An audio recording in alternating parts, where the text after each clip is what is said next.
Hello, everyone, and welcome to our webinar. We're going to be starting in just a few minutes to give some more people time to complete the registration form and hop in. So please bear with us for just another minute or 2 minutes, and then we'll get the proceedings underway. Thanks so much for your patience.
Hello, everyone, and welcome to our webinar. My name is Tobias Eigen, and I'm Community Builder for the Global Legal Empowerment Network. I'm pleased to be introducing today's webinar.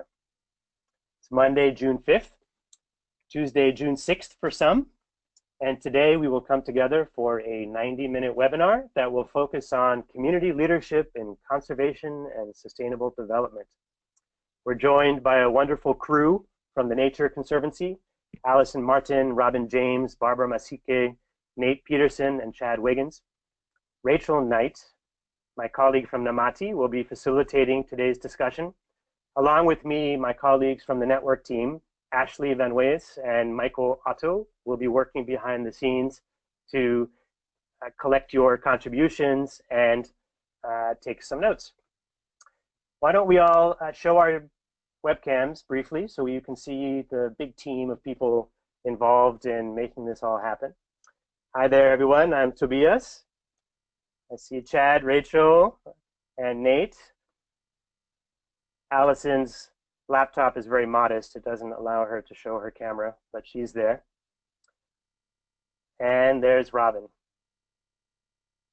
All right, excellent. We can turn our webcams off again. Oh, yes, thank you. Before we get too far into today's proceedings, I wanted to go over some very brief housekeeping to hopefully allow this event to run as smoothly as possible. Firstly, take note that this event is being recorded, and we will share the full recording and highlights later on our website. So that's important to note as we jump into the conversation in just a moment. I also want to make sure that you can hear well and are able to use our webinar system. You will see a questions pane where you can type in your questions and communicate with us.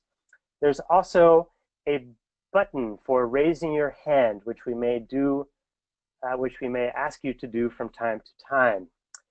Why don't you go ahead and try it now? Raise your hand so that we can confirm that you see the hand raising button.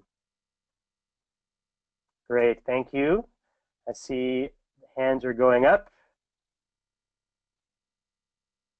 Hands are going up. That's great.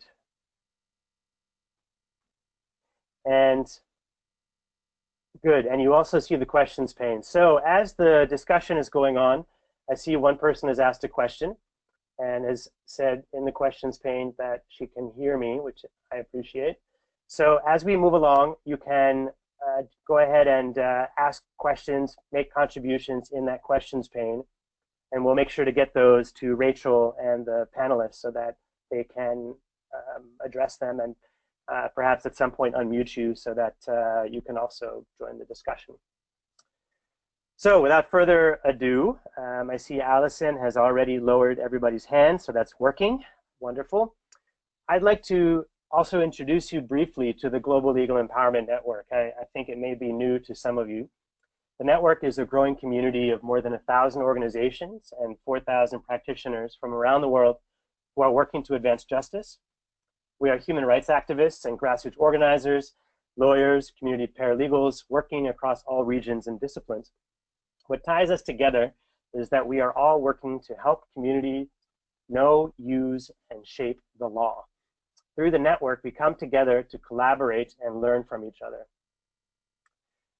The main way that we connect is through an online forum, which you can access from your computer, phone, or any internet-connected device. Here we discuss problems and share ideas, solutions, opportunities. We also learn from one another through webinars like this one and in face-to-face learning exchanges that we organize from time to time, and also learning leadership courses and other events, all of which we announce on our forum. So you definitely want to be a part of the forum so that you can find out about these great opportunities offered by us and by other members of the network. Additionally, there's an online library, which today has more than 1,000 free legal empowerment resources, such as training materials, monitoring and evaluation tools, case management forums, academic research, and more. And last but not least, of course, is advocacy. We work together to campaign on issues that affect us globally and nationally. Our latest campaign helped to ensure that United Nations Sustainable Development Goals included a goal specifically on access to justice. So you can join the network at namati.org. Membership is free and it's open to all. You can just complete the sign-up form and you're in.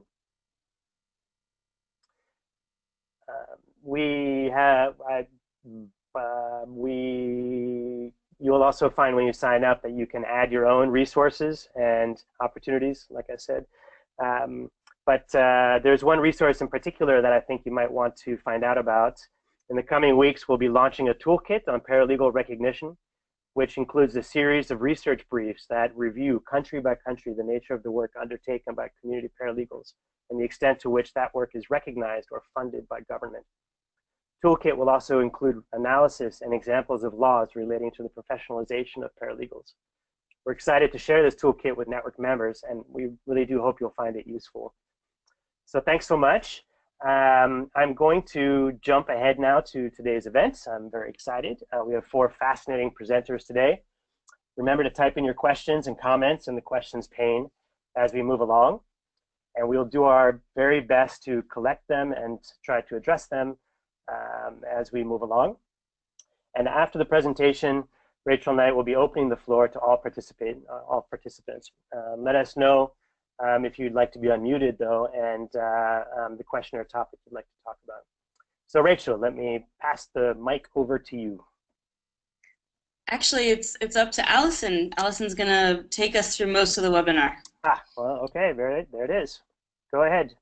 So I'm passing it on to you, Rachel, so that you can pass it on to Allison, and then Allison can then take it on. I'm done now with the talking. It's been a pleasure speaking to everyone, and I'm now going to start fielding the questions in the questions pane.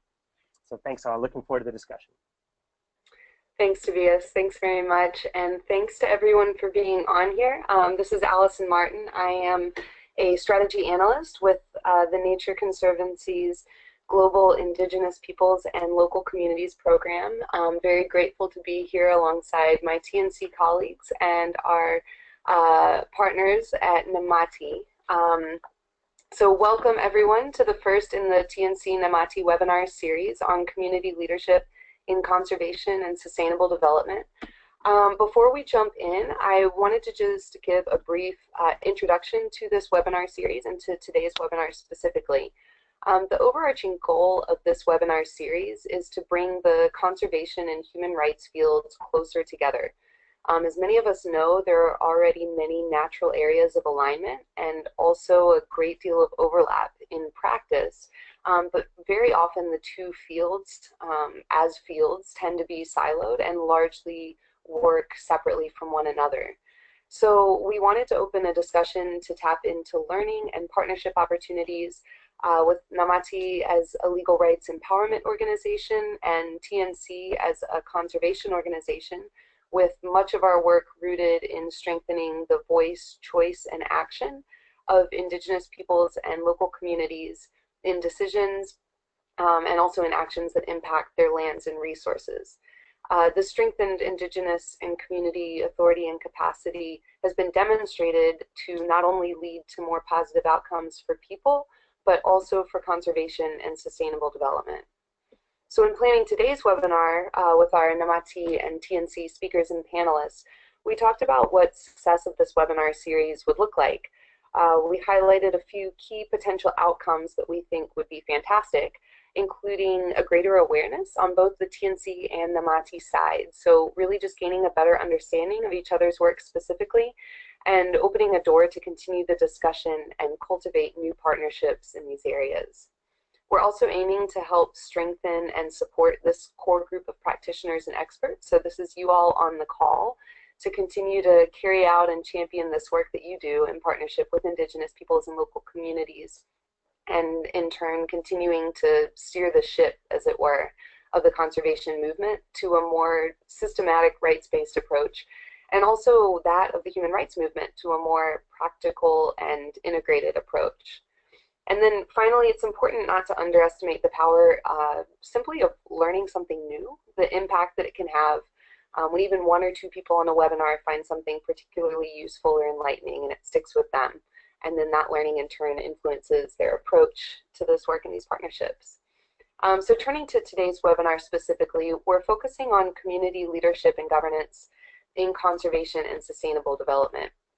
Our goal here is to really dig down and deeply discuss how we create the enabling conditions for communities to exert their leadership in decisions and actions impacting their lands and natural resources. The technical tools like mapping, bylaws, and other tools are a means to this end, but we recognize that they are not the be-all and end-all, the end in themselves.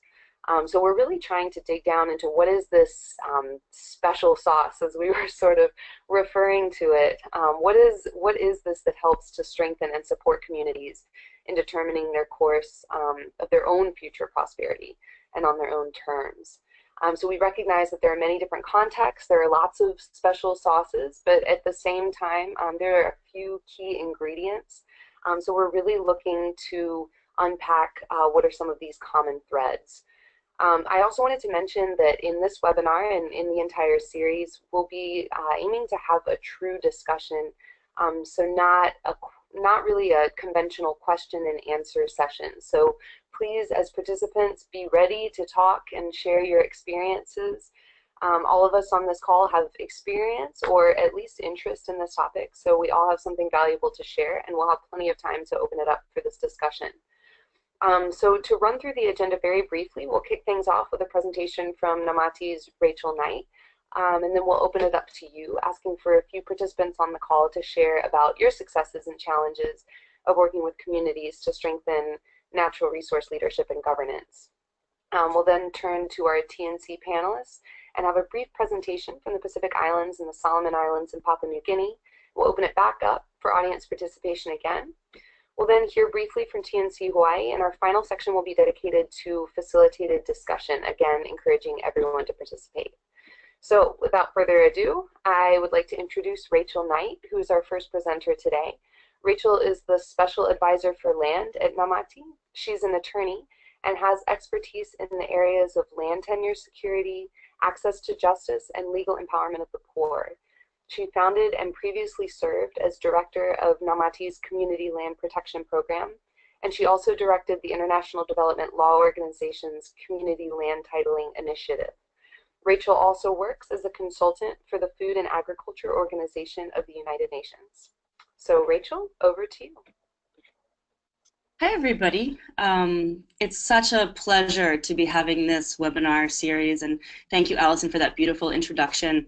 I just wanted to preface my presentation by saying that this webinar series and this partnership with TNC is the culmination, or perhaps beginning, of a long-held dream I've had of working much more closely with conservationists and people who work on ecological biodiversity and the protection of the planet, really strengthening people's capacity to manage and revitalize their ecosystems is a core of our work here at Nemati's Community Land Protection Program. I've long dreamed of being able to work in partnership with conservationists. So thank you all, and thank you for this opportunity. So the title of my presentation is How Good Governance of Community Lands and Natural Resources Promotes Conservation. Next slide. Okay. Just a brief, quick update about Nemati. I think Tobias did a great introduction, but I just wanted to say that Nemati has a variety of different programs that hinge on grassroots legal advocates helping people use, understand, and shape the law. We have 4 intensive implementation programs on the ground that we do with local partner organizations that are grassroots or regional or national in level. We work on environmental justice and the enforcement of environmental regulations across India, helping communities to ensure that investments do not degrade their ecosystems and truly abide by all the regulations that protect against that. We work on accountability of essential services in Mozambique, helping communities to ensure that they get the health care that the laws mandate for them. We also support communities to work on securing citizenship rights of minority groups that may have to push for more documentation of their identities, et cetera, in Kenya and Bangladesh. And then over here, we work on the protecting community lands.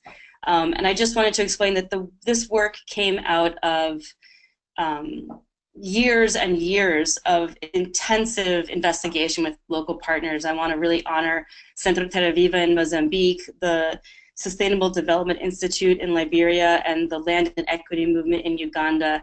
8 years ago, I went over there and started working with these absolutely extraordinary advocates, and we, struggled through so many challenges and so many complex situations, and slowly found our way to a very workable model that I will present today.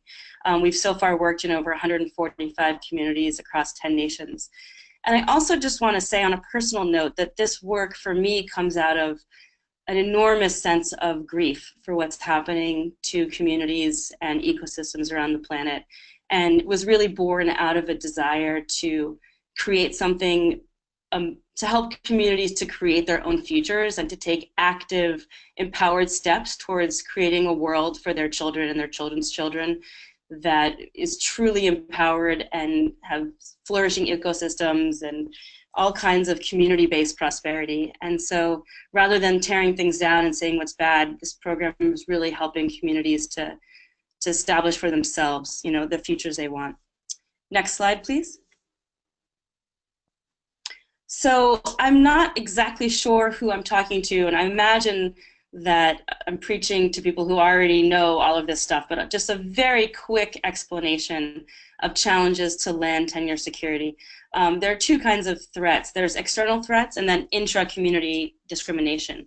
So at a sort of more community-based or meta level, all around the world, elites and national investors or multinational corporations are often working in collaboration with governments to claim in bad faith or without enough FPIC, free prior informed consent, community lands and natural resources for mining ventures, logging ventures, agro-industrial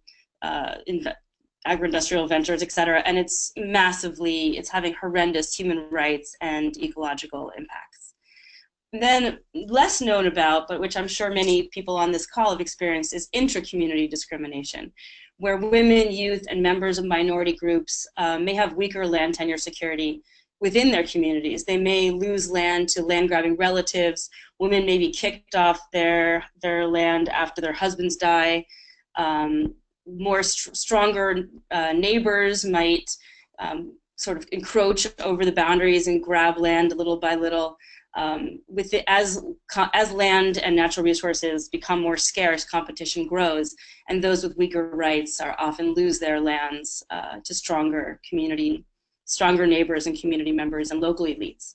Communities are absolutely not homogeneous, and even from the outside, what may look like a very simple community to an outsider is actually churning with all kinds of intra-community dynamics.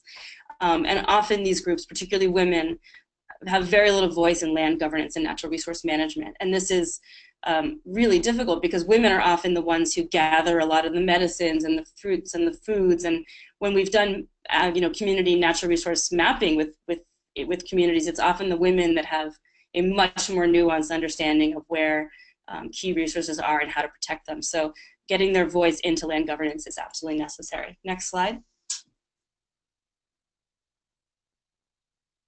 So tenure insecurity from these trends leads to extraordinary negative impacts on conservation. I'm sure you've seen them all in practice. But when communities do have strong land rights, they have the authority and the incentive to conserve their natural resources and promote biodiversity. Here at Namithi, years of experience have shown that titles and maps alone absolutely do not lead to conservation outcomes or even tenure security. We've found that one of the most dangerous things ever is a corrupt leadership with a map and a title. It's much, much easier to transact lands illegal or be bribed or do dirty dealings if you have leaders who actually have a title that could be bought and sold and with no downward accountability to their communities. It's very, very dangerous. And so for us, good governance and strong leadership is absolutely the heart of conservation and ecosystem flourishing. Really managing lands and resources and making sure they're used and accessed. Ooh, I'll just go on. So what does good governance look like? It's okay, go ahead, I'll keep going. What does good governance look like? We have found, this list could have gone on and on, but we kept it to about, how many points is that? 6 points. First is community unity. A strong, unified community is much less easily divided and conquered. And this often looks like respect between youth and elders, respect between men and women. It includes when there is threats from outside or challenges, the community comes together and says, what are we going to do as a group? They don't split and start dividing and arguing among themselves. Most critical is high integrity leadership that cooperates between the leaders and where all the leaders are accountable to the people in the community. Also important are clear rules for conservation and sustainable land and natural resource management, and protocols for community decision making. Communities that don't have strong and well-established procedures for how they make decisions together are very easily weakened when there are natural disasters or threats from outside or situations of eminent domain from the government, etc. And so having the community's processes for sitting down and saying, how are we going to face this? What do we want to do about this? If an investor comes, what benefits do we want to ask for? If an investor comes, how do we decide if we want to say yes or no? That's very important. Economic empowerment, including flourishing local livelihoods and a clear future vision.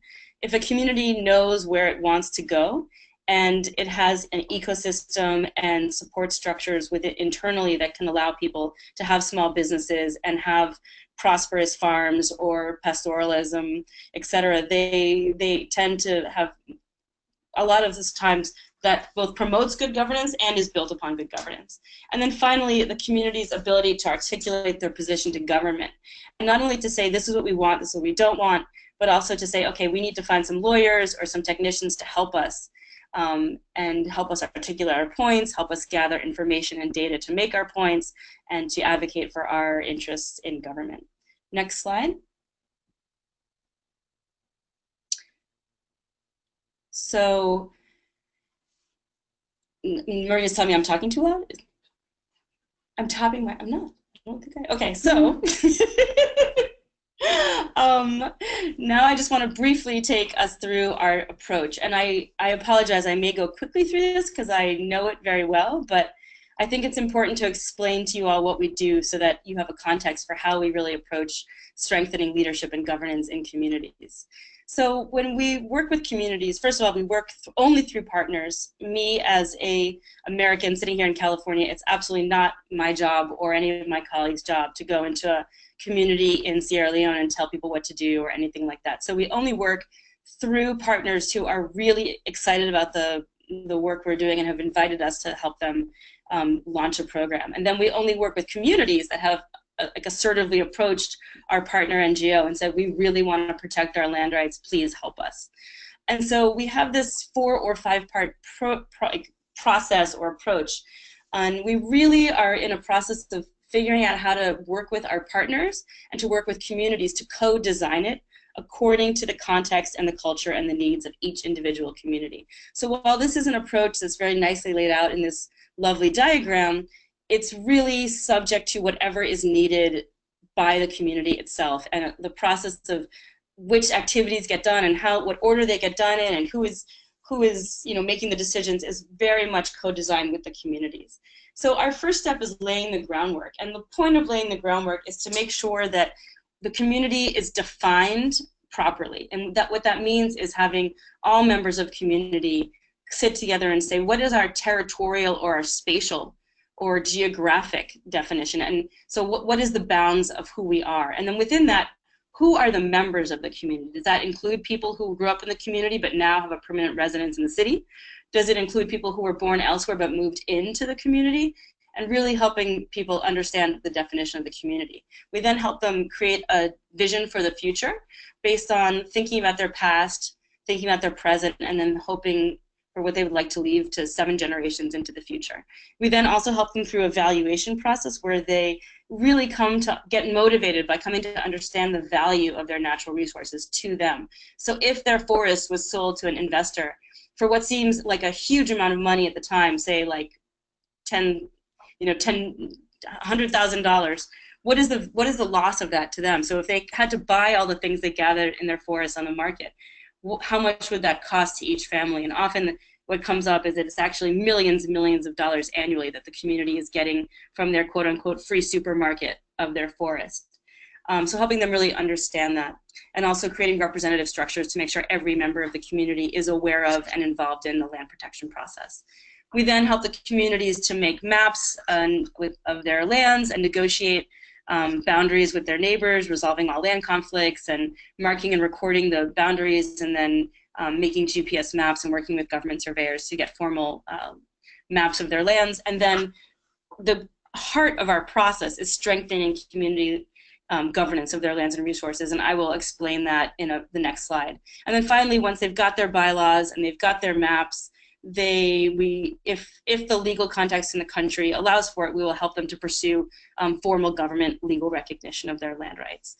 And then preparing to prosper, we're increasingly thinking that this needs to happen along the way of all the other steps, but it could also happen afterwards, which is helping communities to prepare for any potential requests by investors to use or access their lands and resources, helping them secure livelihood support so they can have much more flourishing livelihoods and access to markets and credits.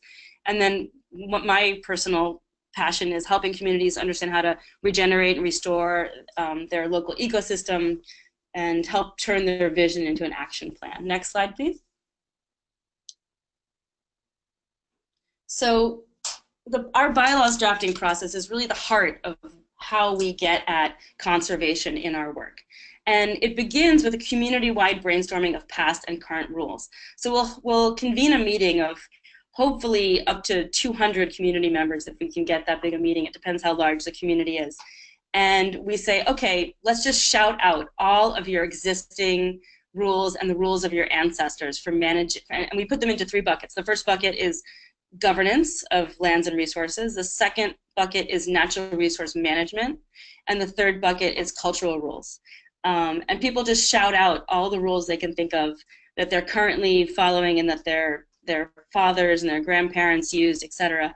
And there's no censoring, there's no editing, and they just shout out those rules. We'll often break them into groups of youth, women, and male elders, so that people who might be more shy speaking in the group can actually have a brainstorming session in smaller groups. And so we just write all those down and leave it with the community. And then the second draft is a much more elongated, months-long process of supporting the community to carefully go through their rules and either revise old rules that are perhaps discriminatory or violate human rights, add new rules in terms of the future that's coming, evolving needs, present possibilities and experiences, and to basically go through and say, okay, let's talk about this session, we're going to talk about women's land rights. And so the facilitators will come in from the local NGO and help teach about what the Constitution and national laws say about women's land rights. And then what often happens is, a 2 to 3 or 4 hour discussion, sometimes weeks of discussion. How do we align our customary rules or our indigenous rules with the Constitution? How do we keep what's precious to us and what's core to our culture, but also make sure we don't go against human rights and things like that. And so that process is extremely rich, incredibly participatory. It goes on for a long time to make sure that everyone has a possibility to add their voice to it. And once that's done, after we've gone through all the different sections of the rules, then the facilitators take that draft and type it up. And again, I want to really emphasize that the bylaws are in the language of the community. Even if it's even if it's barely, even if it's just an oral language, there has to be. It can't be in the national language. It has to be in the words and the feelings and the constructs of the community itself. And then they'll take it and they'll show it to a judge or a lawyer or someone to make sure that it aligns with national law. And if there's and then once the legal check is done, if there's anything that goes against national law, the community will make the changes to make sure it complies with human rights, etc. And then they bring it back to a final draft that is adopted by consensus or supermajority vote. And then if the community is very well organized, they will, at that huge meeting where sometimes a cow is slaughtered or celebrations happen, and often it will be a big party, they will, after they adopt their bylaws, they will then use their bylaws in that same meeting to elect a diverse representative land governing council, using the protocols and procedures established in their new bylaws. And it's really important to say that we struggled with this a bit and have really come to strongly believe that it's absolutely critical to include and integrate current leaders into the Land Governing Council. It's important to honor the leaders that have been taking their community this far, but also make sure that youth and members of minority tribes or ethnic groups and women are part of the Land Governing Council, and it's not just a group of ethnic majority elder males who are running things. So that is our bylaws drafting process, and I could talk about this for like 15 hours. It's so exciting, but I'll get straight to the conservation impacts. Next slide.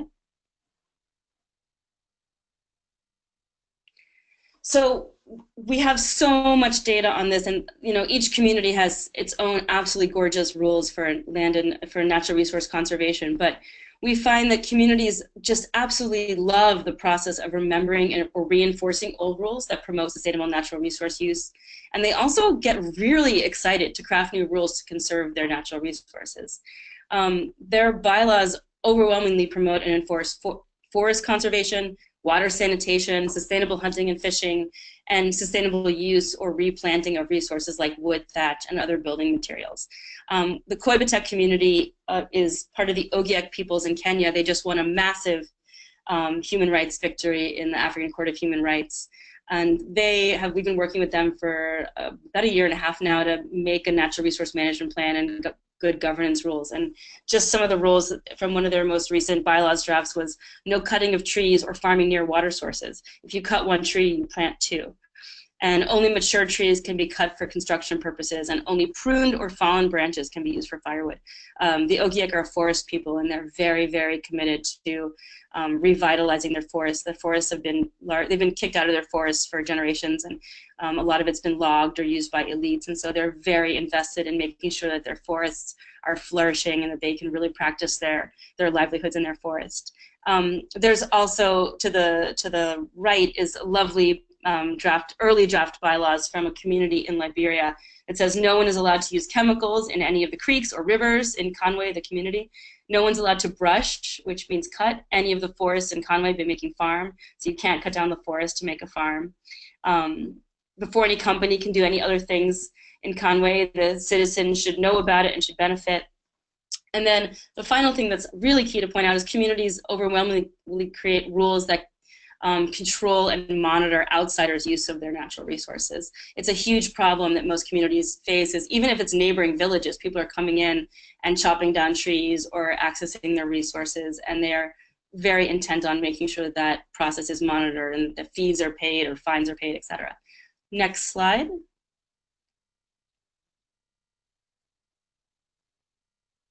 And then finally, one last piece that I think it's really important to mention is that it's absolutely not enough to just draft and adopt the bylaws. A key part of our work is helping communities live out their bylaws. And there are 7 major steps to that, although the list is much longer and I edited it for the PowerPoint. But essentially, the process of coming to the bylaws is as important as the product. You know, just like I said, if a bunch of people go in a corner and just write out really awesome bylaws, if it's not participatory and if people were not really involved, if you didn't get that quiet woman who knows where all the herbs are and how to use them to get to speak up, if you didn't get that difficult hunter who really knows like where to go find the animals but really cares that babies are never killed, if you don't get all those people to the table, it won't be as robust a set of bylaws. It's very important that the rules reflect the community's will and not just the leader's will. It's very important that the bylaws include plans for managing fees and fines. One of the things we've seen that tears communities apart the most is corruption, and even just petty corruption by local leaders, and like lack of transparency in managing community money. So it's really, really key that communities have a strong basis for managing their collective money that's drawn from their customary and communal lands. It's important to involve all leaders in discussions. Every community has, you know, spiritual leaders, religious leaders, maybe customary leaders, state leaders, elected leaders, and also people who arbitrate conflicts. And if you don't bring all of them to the table, you may see serious problems in implementation. It's very good for all the different leaders to feel a sense of personal ownership of the rules so they help enforce them. It's also important to make sure the laws are widely known.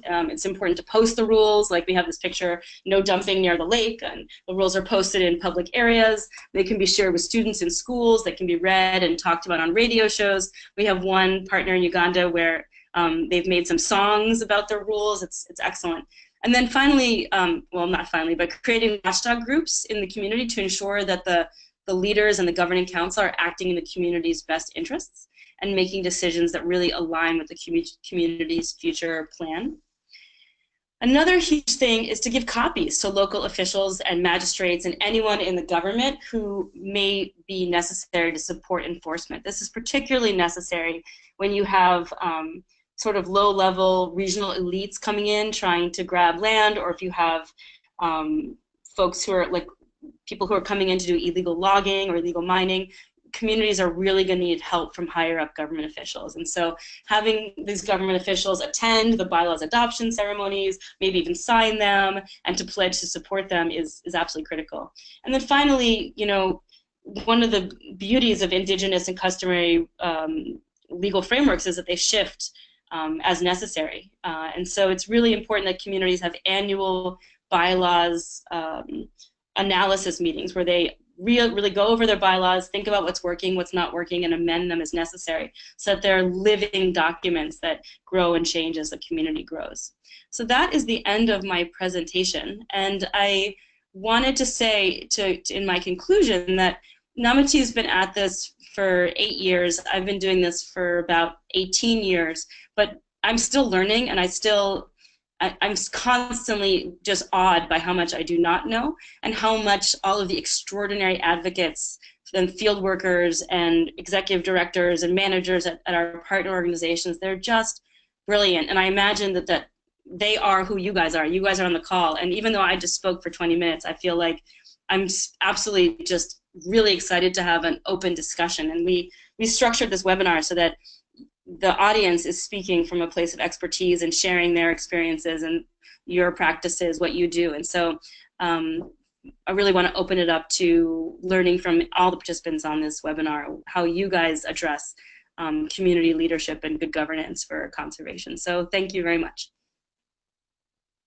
Thanks so much, Rachel, for that really thought-provoking presentation. You covered a lot in a little bit of time, and I really love the way you were able to go into some depth on some really key components of what we were calling the special sauce. So it's great to hear from Namatiz and your experience. So as Rachel said, we do want to turn to the audience, to you all on the call, and just give about 5 minutes, invite anyone who would like to share your experience in facilitating community leadership and governance, the process, if there's a process similar to the one that Rachel described, or if you had experience working with Namati in this process, it would be great to hear your perspective. As you're thinking, a couple of things that stood out to me, Rachel, in your presentation were some of the key things that may not be obvious, but when you mentioned them, it really struck me as, yeah, that's critical, that's hugely important, around the, you mentioned some of the necessary complements to maps and titles, and I was thinking, the protocols for decision making in that step seem crucial, or the part where you're talking about valuating natural resources and understanding that, sometimes the dollar sign that they would put on natural resources is much larger than might be conveyed by others. So just a couple of points that stood out to me, but again, we're going to go ahead and open it up to audience participation now. So everyone is still on mute, but I know that most of you know how to raise your hands in the webinar. So if you have something that you'd like to share, please raise your hand, or alternatively, we invite you to type it in the chat box and we can unmute you so that you can speak. So I will put it to you.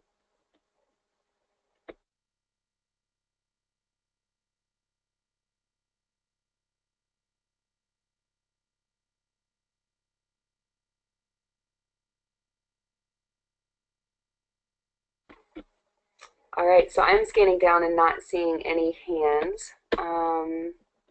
Let's see if there's anything in the chat. All right, so I'm not seeing anything. Just to reiterate, I just want to put that if people can share your own successes or challenges of working with communities on governance of natural resources for conservation. I imagine that as practitioners, all of you face challenges with this, and we would just love to hear what you've confronted and any solutions you've found.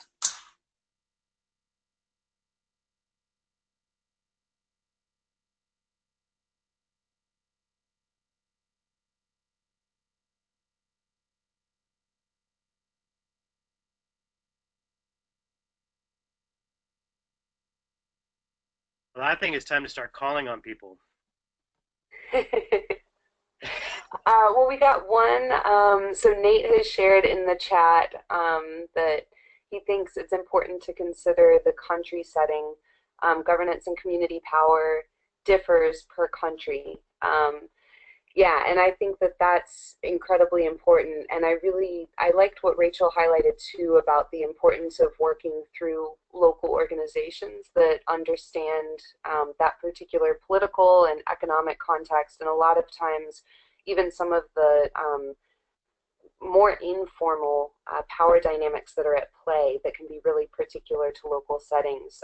And that's another thing that stood out to me from Rachel's presentation that I think TNC shares is this acknowledgement of, that you're always dealing with power dynamics, and a lot of what we're talking about here is really how to level the playing field. And so to Nate's point, understanding what that looks like in particular contexts and with particular actors, governance systems, and private actors as well is crucial in these contexts.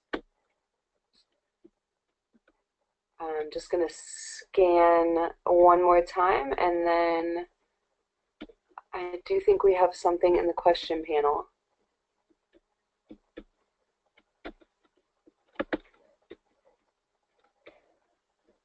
All right. Tobias, the question panel is very small for me. If you're able to read what's in the question panel, then that would be helpful.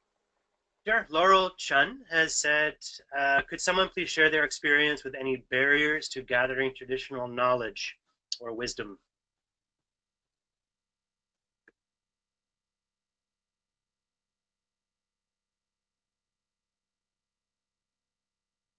Yeah, that's a great question too. And I'd be interested in building on that.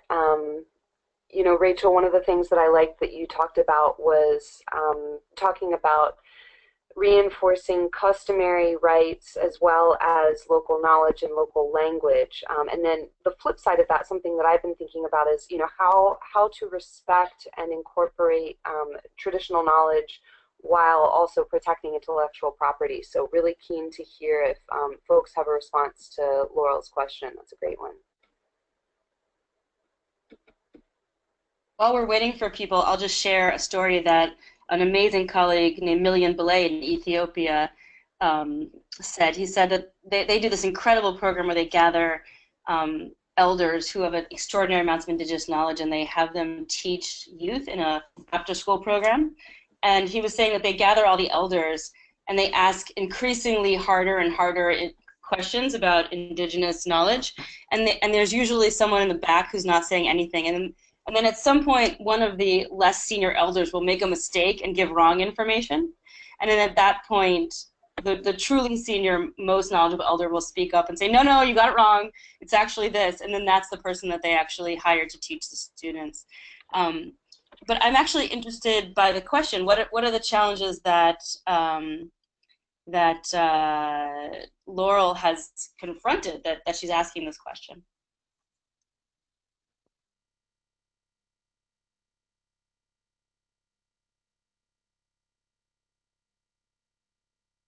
There are actually some interesting replies coming through, and I'm trying to share them with Allison. Allison, would you like me to just read them out, or what do you want to do? I'm pasting them into the Google Doc for you, but it's slow. Okay, sure. Thanks. So yeah, I see that that Lalia Woodside with the Nature Conservancy in Hawaii has shared with us that one of the barriers is that the community members are the experts who have generations of knowledge and experience.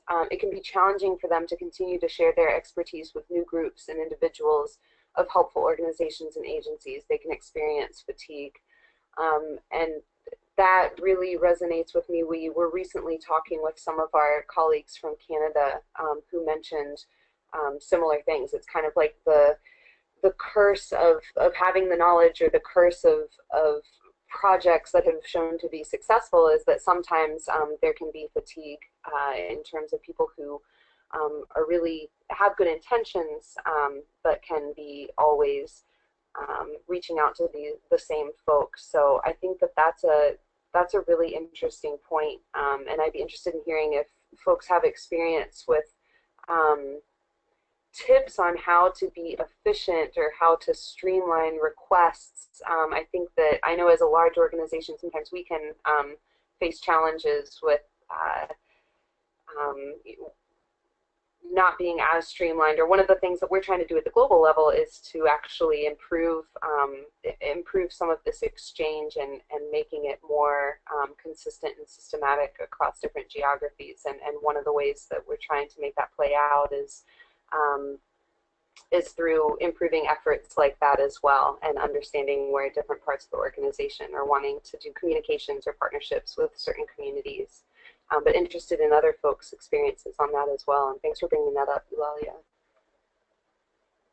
While folks are thinking about that, we got one more comment in from Erin Myers Madeira, who's the director of the Global Indigenous Peoples and Local Communities program at TNC, and she says that Laurel brings up interesting questions. We've heard a lot about this in Brazil and Australia. In Brazil, we spend a lot of time training young men to facilitate data collection of their community. They then validate it with the elders and use this to make decisions about land use decisions, but it's much less granular information that they share with outside stakeholders. However, the process helps build passing down knowledge to the next generation. So yeah, great to have that example from Brazil and Australia. So thanks for sharing that, Aaron. All right, those are some great starter questions, and I think that we can also come back to open up discussion around those points and questions that were raised at the end. I just want to jump in and point out that if people do want to be unmuted, they can just raise their hands as well. Am I right? I think there's a bit of confusion around the process. We can take questions like this in the chat, or we can also unmute people if they want to talk, but they need to raise their hand to let us know. Yeah, absolutely. So just in the interest of time, let's go ahead and move on now. We will have more time for discussion, and thanks to those of you who raised those great points right now. So I wanted to introduce a couple of speakers who will be going next. So we'll be hearing from two teams at the Nature Conservancy about their work in partnership with communities to support strong leadership and governance. So first we'll hear from Nate Peterson, who's the GIS manager and analyst for TNC's Pacific Division, who will describe how participatory mapping is helping to level the playing field in the Pacific. And then we'll hear from Robin James, the Conservation Director of Melanesia, and Barbara Masike, who's the Papua New Guinea Program Director. Robin and Barbara work in the Solomon Islands and in Papua New Guinea, respectively, on issues including climate change, mining, and women's empowerment. So I will go ahead then and hand it over to Nate. Okay, great. Thanks, folks. This is Nate Peterson here. I'm calling you or joining the call from Brisbane, Australia this morning on my side of the planet. And just drawing attention to the slide here that's on your screen, a map there illustrating the geography that I'm responsible for working in, or I should say the Pacific Division works in. We go from New Zealand right through Solomon Islands and Papua New Guinea, and then up into Micronesia. And those countries highlighted in blue are the areas that our Pacific Division works in. Most of my time is spent in Papua New Guinea and Solomon Islands, as they're sort of the countries that seem to be the most eager and hungry for the type of work that I do, which is geographic information systems and mapping and spatial analysis types of things.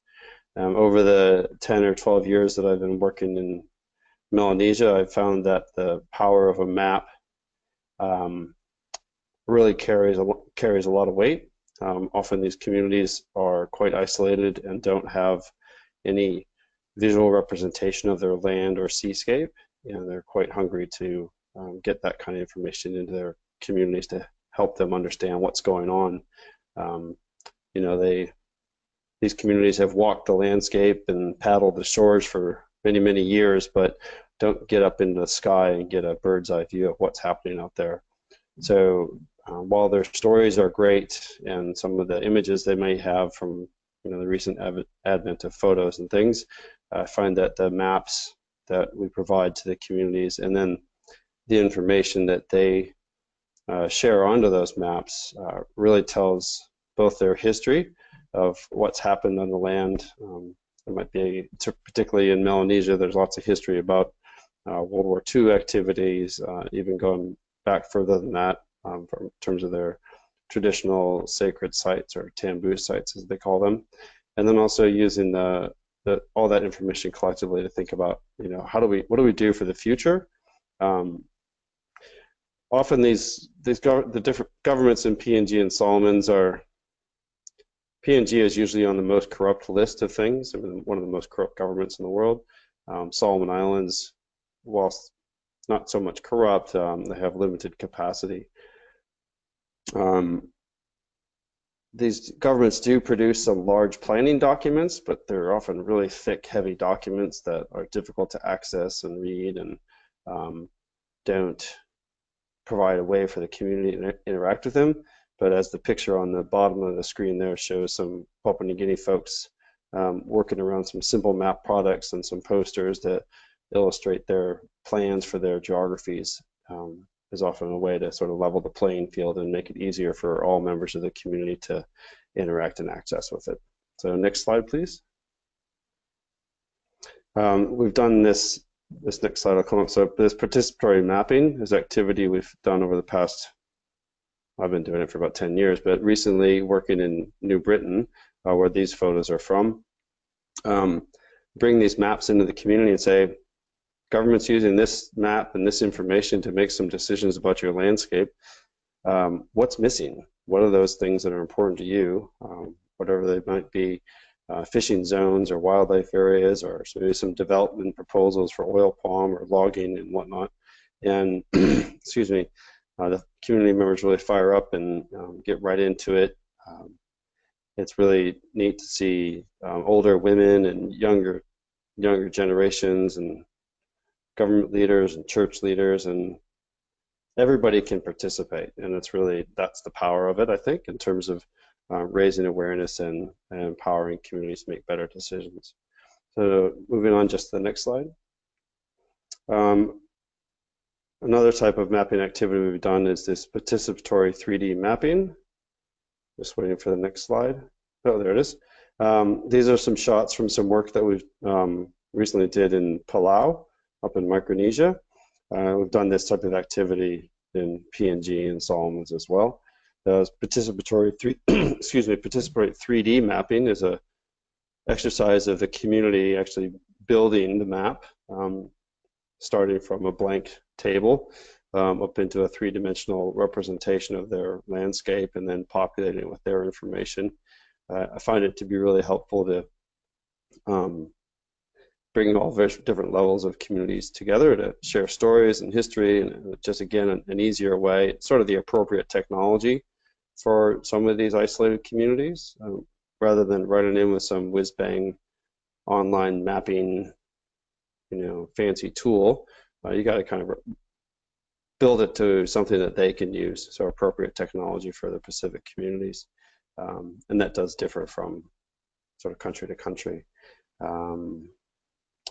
What's I want to say there?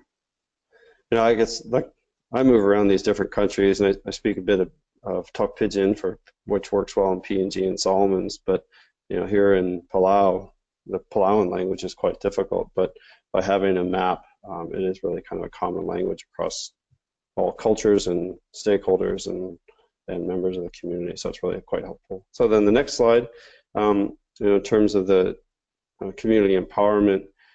This final slide shows a shot of the final 3D map we did in Palau.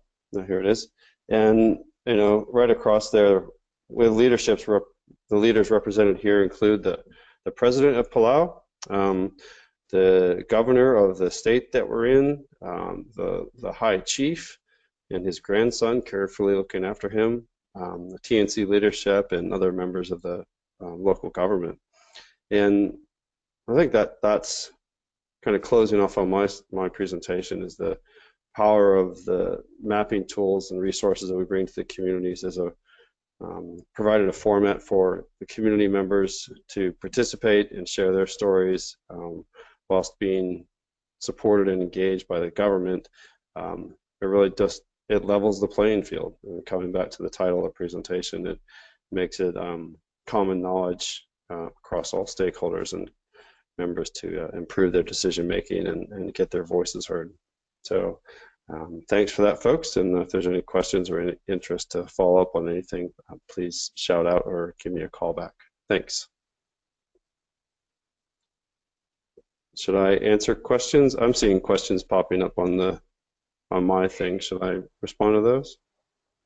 Yeah, Nate, we got a couple of questions, but let's move on to Robin and Barbara, and then we'll give some time after their presentation to go back to questions for both of the presentations. Okay, will do. I'll go on mute then. Thanks. Thanks very much.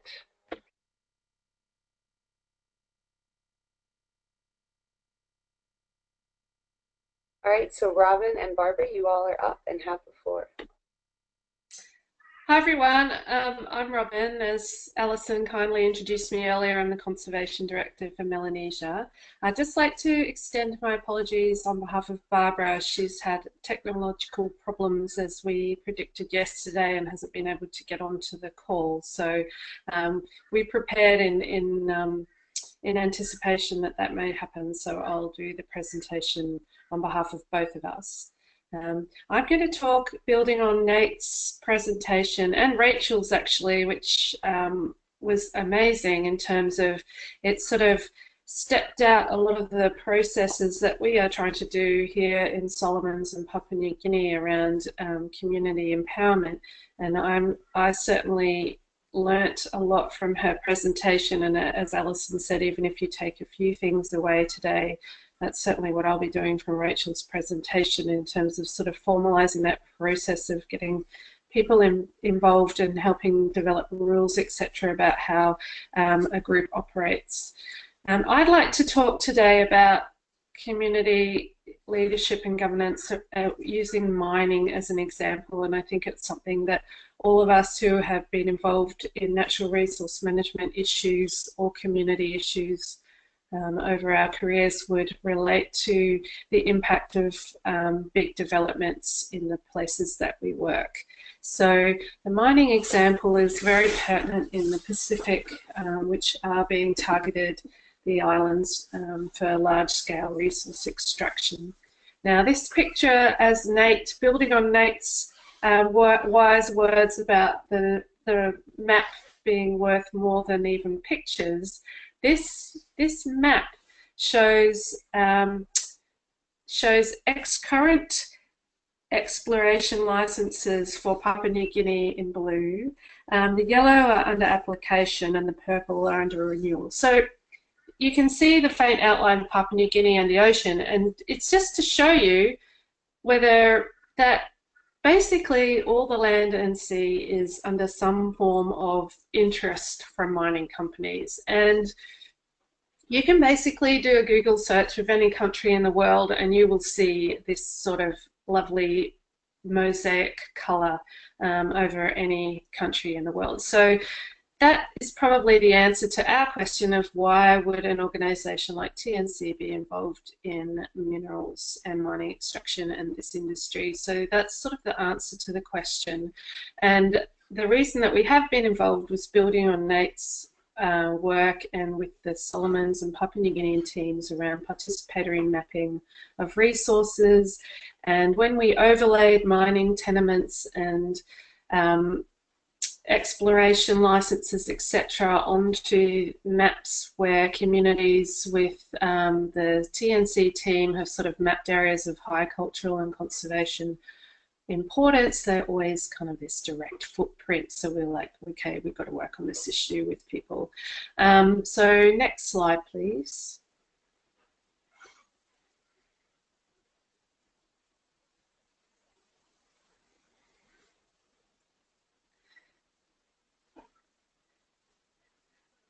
So this, I just wanted to put this up because this is the Rio Tinto board, one of the biggest mining companies in the world.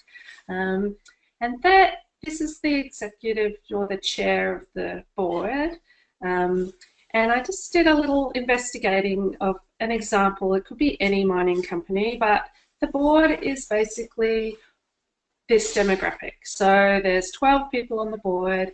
They're all British, Canadian or Australian citizens. They all have a background in finance, banking, technology and engineering. And there's 2 women and all the rest are men of the demographic of Jean Duplessis, the executive, the CEO. So this is just to sort of let you know that, just to, as a picture showing you that these are the people that are making decisions for the mining company and the mining interests. So as you could probably deduce, they're probably not always aligned with the wants, needs, aspirations or concerns of the people where these mines are going to impact. So that's why I think that it's imperative that Ngamati and TNC and other organisations are involved in helping people become equal players in decisions around mineral extraction. So next slide, please.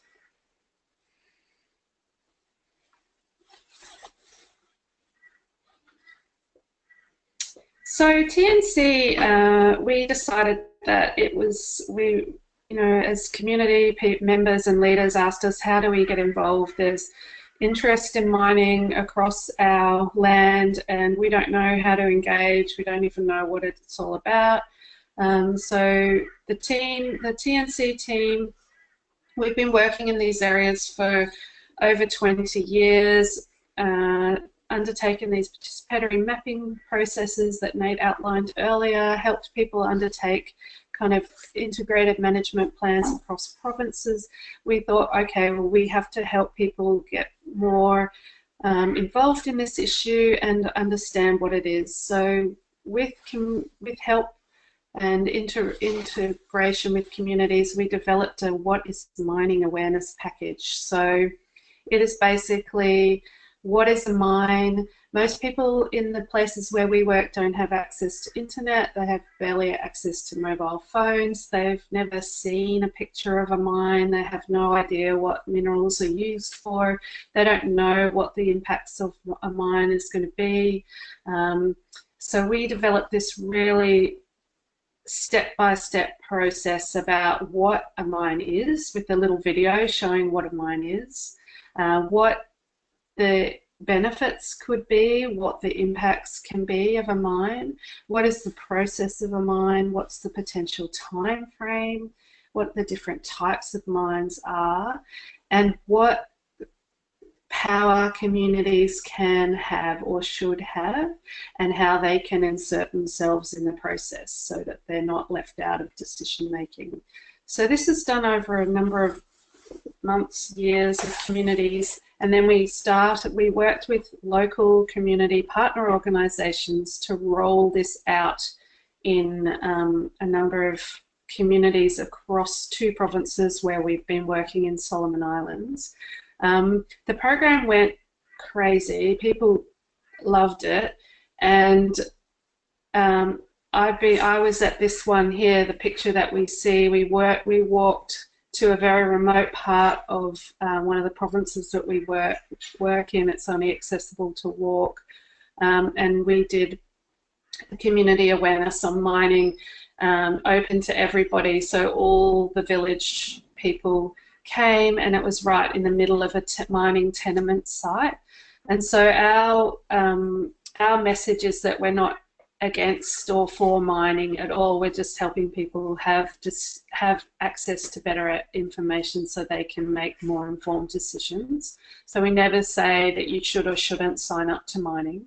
And we kind of met a lot of resistance when we arrived in the village, that people thought that we were taking their job, potentially going to take their jobs, and that you can't eat conservation, with some of the tribal elders sort of told us. And so we said, yeah, that's fine. Just you know, watch the video, and it's not about saying no to mining. It's about making an informed decision, and it's not as simple as yes or no. And by the end of this few days that we were there, the chief of one of the communities where we were, he was in tears and apologising, made a public apology to his village, saying that he signed up to something that he didn't understand, and that he signed up for this tiny little amount of money. He signed all their land away, and it was really upsetting, but also made us realise that we're doing the right thing. That if he said, "Why didn't you come earlier?" And I was thinking, okay, so we've got to keep rolling this out. And so the program is being extended across a number of provinces in Solomon Islands. So next slide, please.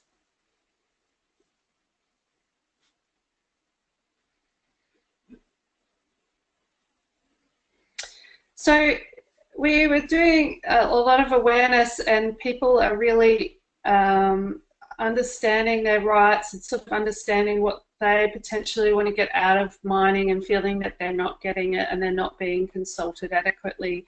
So we decided to organise a national forum on mining for the Solomon Islands. So it's about levelling the playing field, I guess. So the mining companies have the direct access to government, to ministers, and so pushing ahead with their agenda to explore and start operations in Solomon Islands, but really leaving behind the very people that are going to be most impacted by it.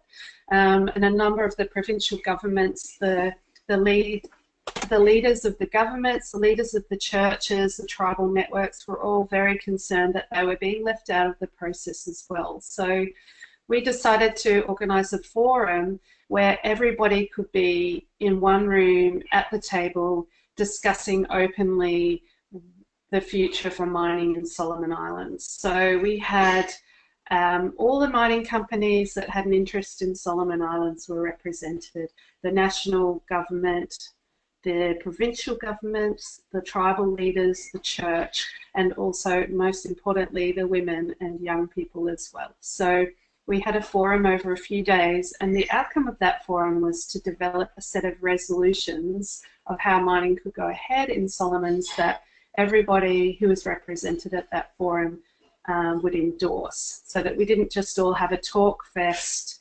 and complain for a few days, everyone complaining from their own corner, that we thought of some constructive outcome to have at the end of this forum.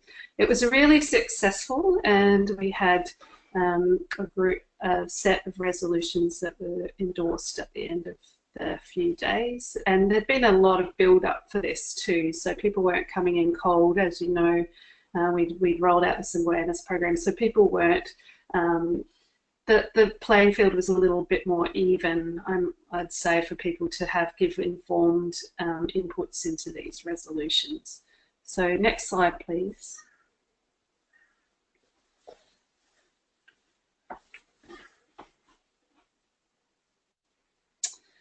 And so we broke into groups, so the mining companies, women, young people, the provincial governments, all sort of came up with their recommendations, and then we consolidated that into a set of resolutions. One of those resolutions was that the minerals policy needed to be updated and reviewed.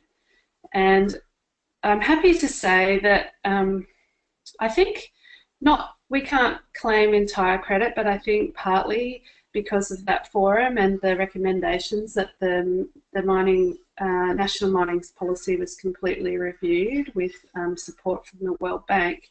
And the Nature Conservancy was invited to be on the review committee for that policy, so we could directly input all of the recommendations and resolutions that came out of the forum from the communities across Solomon Islands.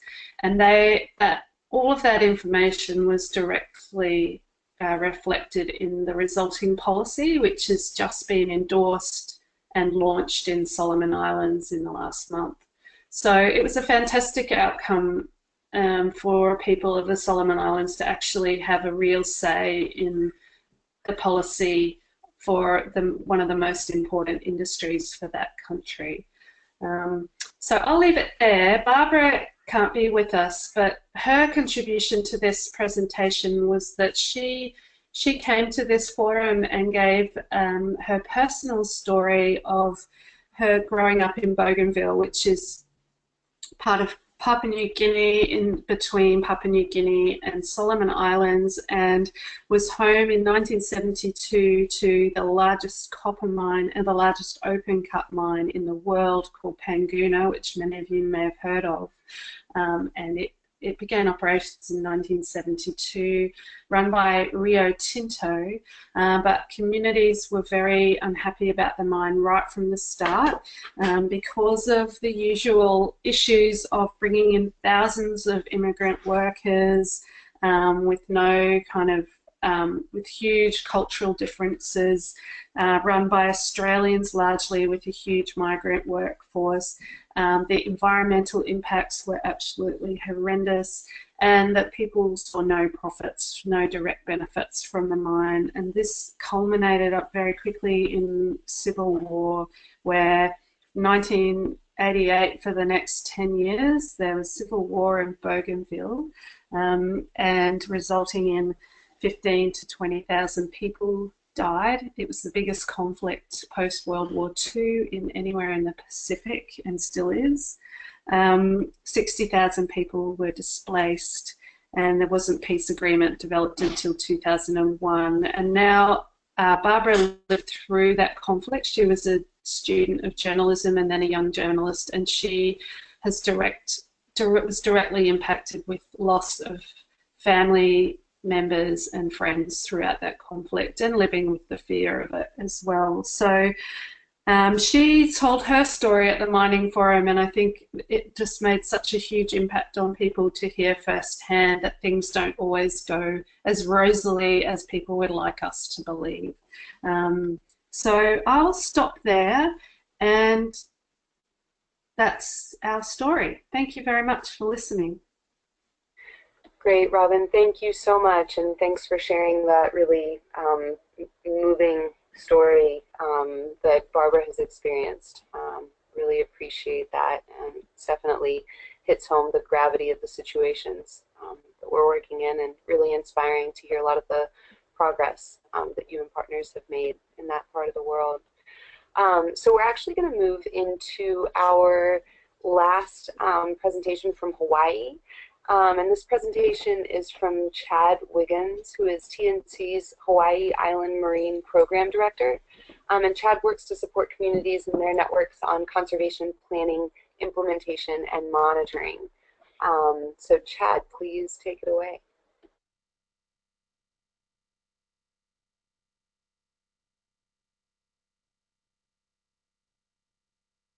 I think Chad may need to be unmuted.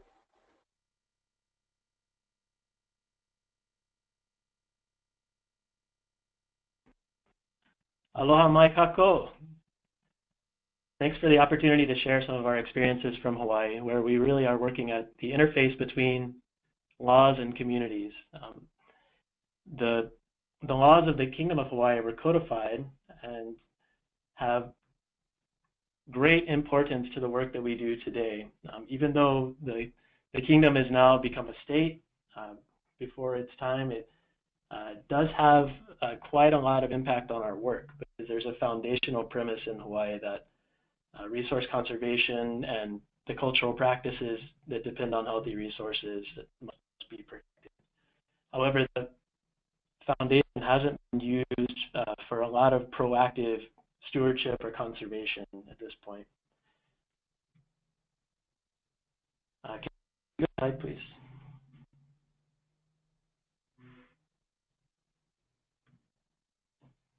One of the major impediments to taking action here, as all of you know, the politics in the United States are complicated right now. But the political process has impeded action, even though there is a great deal of information in the traditional practitioners of Hawaii, and at the Conservancy, our science-based approach has quite a lot of information about where we could work and expect to see some outcomes that are good for ecology and biodiversity. This is just a map of Mark Sand. What we really love is when the places that are highlighted in this map invite us to help them. We go where we're invited, and we like to utilize the open standards for the practice of conservation, which has quite a lot of similarities with the Namati process. Although I really like the way that Namati is building in the visioning, and have started to try that with some success here. So I think it's great to see a collaboration here, and want to continue to support that. But we do look for opportunities to work with community leaders and to identify low-hanging fruit. But to Laurel's question about protecting information, and also just about creating the trust that is required to get good information, that's really where we focus a lot of our time and effort. So if we could go to the next slide. And this slide has an animation, so it might require a few clicks, but if we look at one example, there's a place on West Hawaii Island called Kiholo Bay, where land was given to the Conservancy by a landowner. But one of the first things that we did is identified that historically the chief of this area was a man named Kamanaba, and he and his twin brother Kameamoku were advisors of the king who united the islands of Hawaii. Today his descendants are still in this landscape, and we responsibility that falls to the knowledge holders, to the elders, in this case to the parent generation, what we call the Makua in Hawaii. And in going through and I couldn't find very many photos that didn't have one really prominent parental generation person, Ku'ulei Keakealani. She holds the knowledge of where resources are, and that's a heavy burden for her. And we have to be really careful when things are shared with us. I try to be very targeted and not get more information than we actually know what to do with, because it's all integrated across the work. Once we know something, then we become responsible for it. But by identifying the people of the lands, we really know who the leaders are, and those leaders are really important. But as was acknowledged in the first presentation, the leadership alone isn't always enough. So if we could go to the next slide, please. If we're going to have meetings that 200 people attend, for instance, we need to find some kind of a purpose. And it's really difficult in Hawaii, given the number of jobs that people work, for instance, to support their families here. It's hard to get a lot of people to a meeting. So what we really look for are opportunities to get into a special place that needs work and to do work. And there, side by side, shoulder to shoulder, carrying the same weight and passing it down the line, we can have conversations about really deep and potentially contentious things. It's much different than having a planning process that's designed to raise some of these to the surface. This is really what we would call kind of growing the roots, sort of building the relationship of trust. And when we could do this prior to planning processes, we've seen a much greater outcome in terms of the information that goes into that process, but also the efficacy of some of the strategies that come out of it, because we have a more full vetting of every possible outcome and unintended consequences in the community. Once the trust is solidly built, we'll often go into, if we can go to the next slide, an open standards planning process. And this is really the opportunity for us as facilitators to kind of put the step out of the way in a lot of ways. We're looking at community action planning, conservation action planning, Aina Momona action planning. The communities will decide what they want to call this. But we want to make sure that these are strategies that the people of this place can really invest in and carry forward, and that it's not totally reliant on any NGO or third-party entity, agency, or government group, even though when we can align with those plans, we seek opportunities to do so. But again, I think that we've seen great success from communities where we have a trusting relationship and a long-term commitment to support from this open standards planning process. It was mentioned in the mining presentation that there are big plans, and we all probably have this experience of big plans that don't necessarily lead to a lot of action. I think one of those impediments to action is just understanding who's going to do the work, and sometimes understanding who's going to do the work depends on who is part of the planning process. We could go to the next slide. So we'll pick one example from one plan that we worked with the lineal descendants and the community to facilitate. This is an initiative called a Tri-Wait, which is Pidgin for let's take a rest. What it is a 10-year kapu tabu on fishing in a customary fishing ground. What's really notable about this initiative is that early on there were who disagreed with it from outside of the area, from very far outside of the area, who were looking to challenge it legally under that protection for Native Hawaiian cultural and traditional practice. They engaged the law school at the University of Hawaii, Hilo, and the law school looked at the case carefully, identified that the people who were involved in protecting the resource were the right people, not only from a community standpoint, but from the legal definition of who had the ability to steward the resource, and prepared a brief to ensure that the affirmative practice of taking care of and that affirmative practice is now reaffirmed through at least the success in litigating cases in Hawaii. And in a sense, even though I wrote redefines, it doesn't really redefine the legal relationship. action on behalf of the resource in advance of a threat, or really the ability to care for a resource even if there are laws that need to be changed. And so this is a new administrative rule in Hawaii. And if we can go to the last slide, a huge component of the success of this initiative were the roots that were grown in the community. This is a great image because it shows many generations and many nationalities, all with strong ties to the place where this image was taken, and they've just rebuilt the rock wall that you see in the foreground. And I think that this adage really is helpful in our work, and I see a lot of correlations to the other work that's been presented here today.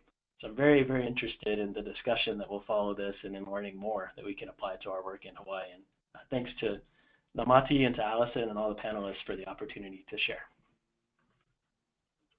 Chad, thank you so very much for your presentation, and thanks to all of our presenters today. I'm going to hand it over to Rachel, who will talk with our audience members for a few minutes before we wrap up. So Rachel, over to you. Thanks, everyone. This has been just absolutely fascinating and wonderful. We were hoping for 20 minutes of a really robust discussion among all the participants, but I'll start with a question from Nikki DeMello, and I'm going to ask, she's asking it to Nate, but I actually want to open up to everyone, which is how the weak or corrupt governance at the level of national or subnational governments dramatically impacts the success of conservation work within communities. How do you address corrupt governance at the national or regional level in your work? Or I guess the deeper question is how does corrupt government really impact or undermine conservation, and what do you do about it in your weekly practice or your annual practice of working with communities? And I'd encourage you all to raise your hands or let us know in chat that you can that you have a comment you'd like to say, and we can unmute you. I find it's a much more rich discussion if everyone's talking.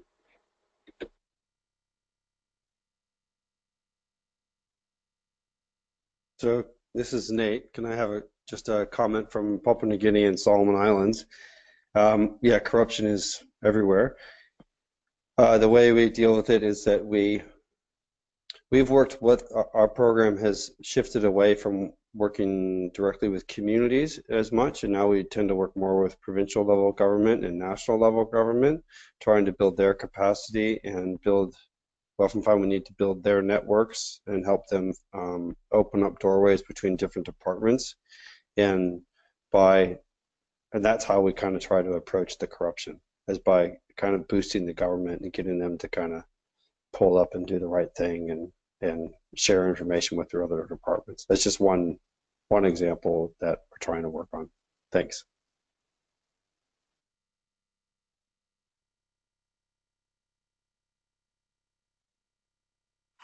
Did anyone else want to answer that question? How do you address weak or corrupt governance and its impacts on conservation?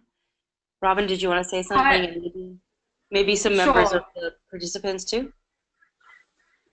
Sure. So it's Robin here. I think what we've been discussing internally as a team is that you need to acknowledge that it's an issue. I think often that we talk about weak governance but don't really acknowledge that this is the framework or the context that we're working in. So really openly acknowledge that things are not going to go according to plan as we would like.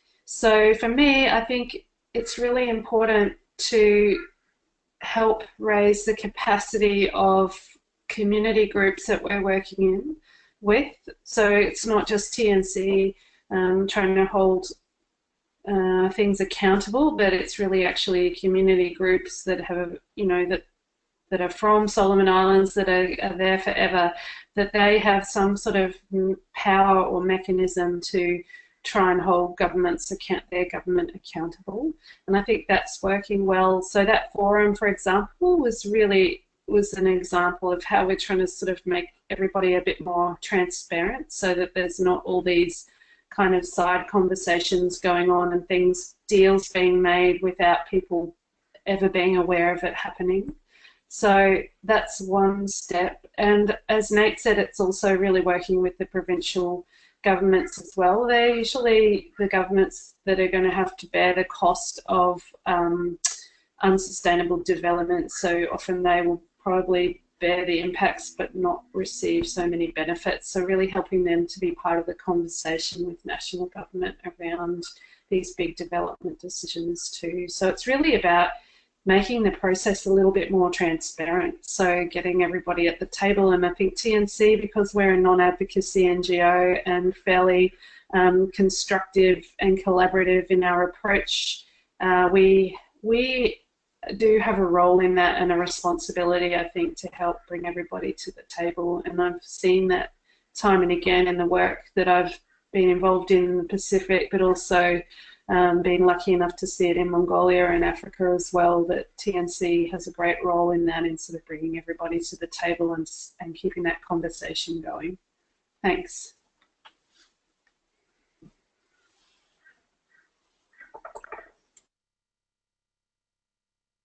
Any quick responses from attendees? I would love to hear something from someone who wasn't a panelist. Any thoughts on this subject, how you address corrupt governance in your work?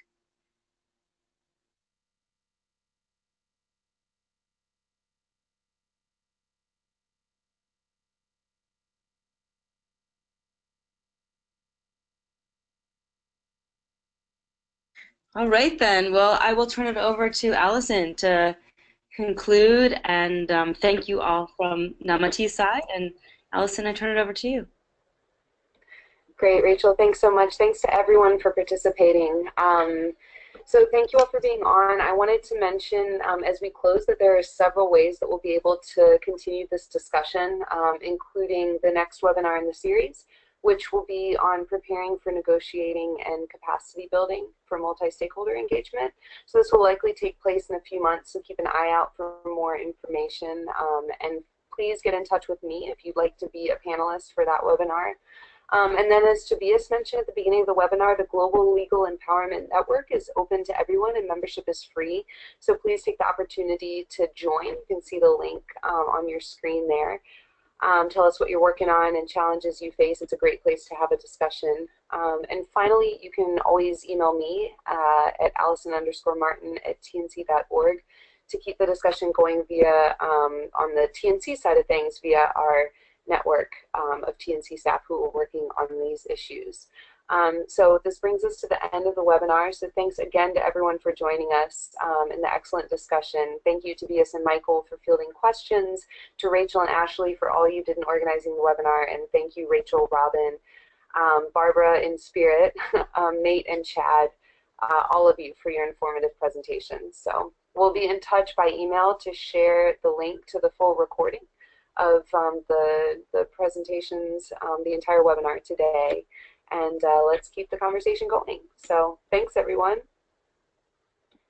Thank you everybody. Have a wonderful day or evening depending on where you are. Thanks everyone. Bye from Seattle. Take care. Thanks so much. Thanks, Very, very thanks folks. Thanks all. Bye. Bye.